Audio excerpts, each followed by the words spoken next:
I have this voice inside my head that never stops talking. Kind of like my 4-year-old. He hasn't stopped talking since he was 2. So I decided to try meditation for 30 days.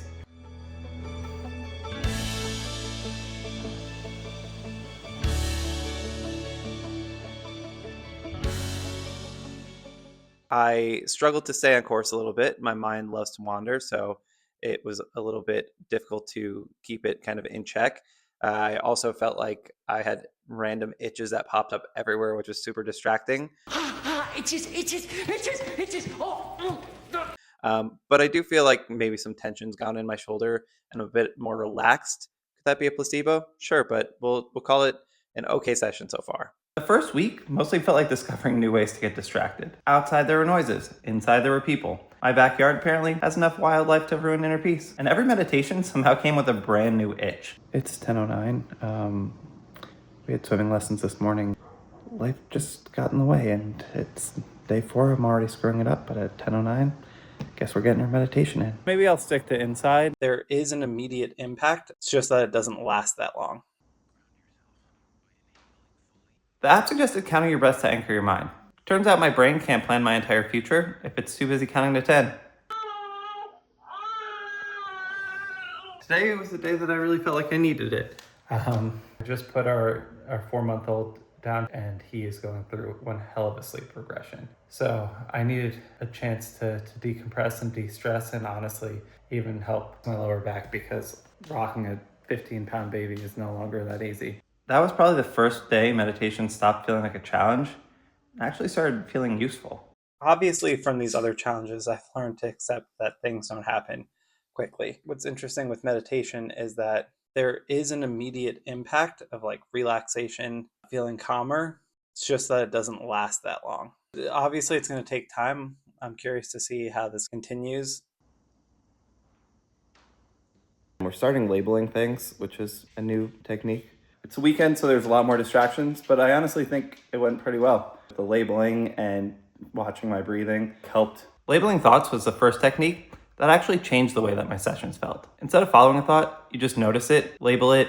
Labels. Yeah. And then come back to the breath. Once I started doing that, I started to notice that almost every thought I had was the same. I'm almost never mentally where I am physically.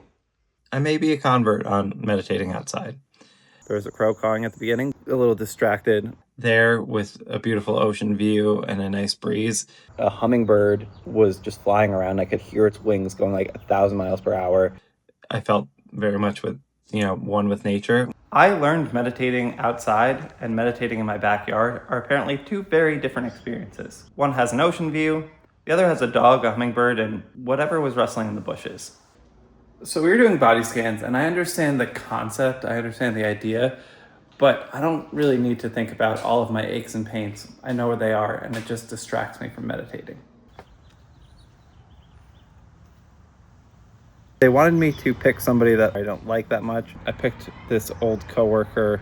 Hopefully she gets some kindness. Started doing awareness meditation.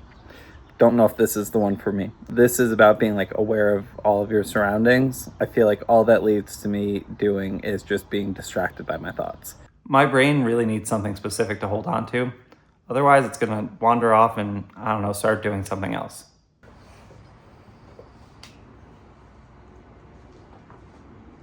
There were a lot of sounds. It definitely kept my mind occupied. We did mantra meditation. I didn't like their mantra, so I did I'm happy, I'm positive. It felt like the longest meditation of my life. I literally stopped halfway through just to check the time and had like 10 minutes left. Honestly, I do not think this is a meditation for me. And I don't want that to come across the wrong way. I'm very grateful for all of my family and friends, but the problem is that it just gives me too many options to get distracted. Gratitude meditation came in a few different versions. Focusing on what you're grateful for.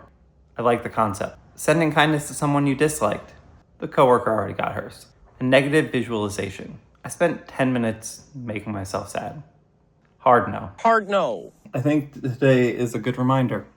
It was not my best session. I was cold, couldn't concentrate. The 20 minutes felt like forever. You can't win every day, but I think that's kind of the thing with meditation, right?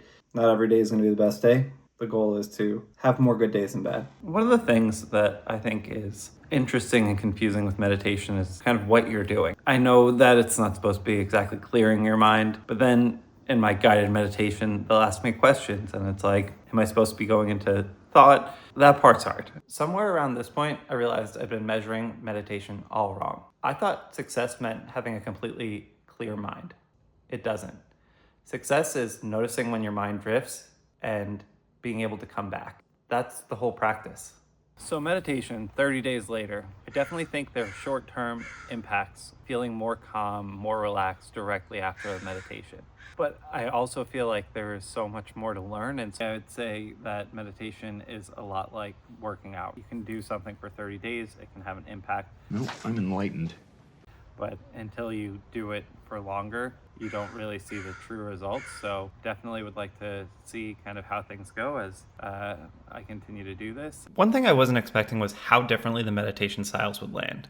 Some worked really well for me, some absolutely did not. After 30 days, this is where everything landed for me. Okay, so counting breaths, labeling thoughts, by far my favorite. Breath focus and loving kindness, those worked. They were fine. Sound meditation, mantra meditation, and gratitude meditation, those had potential. Not my favorites, but they were workable.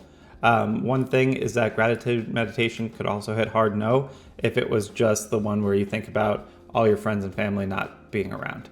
And then finally, body scan and awareness meditation, those were not for me. Felt like they were too distracting. The funny thing is the techniques that worked the best weren't necessarily the most relaxing. They were the ones that gave my brain something specific to focus on.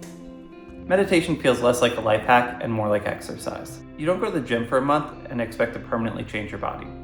Yeah. I don't know why I expected to do 30 days of meditation and permanently change my mind. The results come with consistency, not a challenge. I don't think meditation gave me a new brain. I think it just made me notice the one I already had. Maybe I'll come back in 6 months and check what actually changed. Make sure you dance on over to that like and subscribe button.